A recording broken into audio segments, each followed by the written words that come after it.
Testimony continues in the civil trial involving the death of Rebecca Zahau. Thanks so much for joining us today. I'm Virginia Cha. And I'm Jason Martinez. Her death was ruled a suicide back in 2011, but her family has been trying to prove that she was killed. Let's get to 10 News reporter Mimi Alcala live downtown, where one of the first officers to arrive on the scene that day is on the witness stand. Mimi.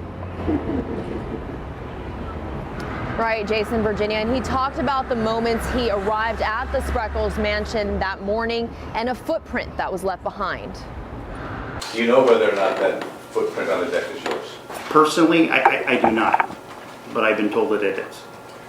And you actually had to give your boots to the investigation so they could check and verify that? Yes, my boots were taken as evidence. The sergeant had to remain anonymous, but says he was one of the first responding officers. His task was to go through the entire home and make sure no one was still inside before he could deem it safe for investigators to enter. Now, investigators later found a single boot print on the balcony where Rebecca Zahau's body was found hanging.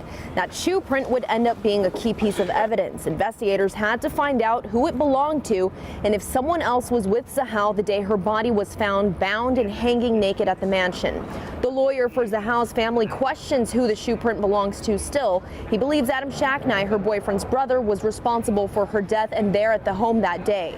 Investigators determined the print was accidentally left behind by the sergeant during his sweep.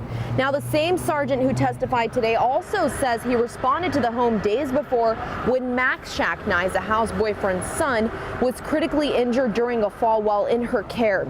He says he remembers Zahau being very emotional and crying, but he doesn't remember speaking with her. Now, today, a PERT counselor, handwriting expert, and a fingerprint expert are all expected to testify in the courtroom. We will bring you new developments throughout the day. For now, we are live downtown. Mimi Alcala, 10 News.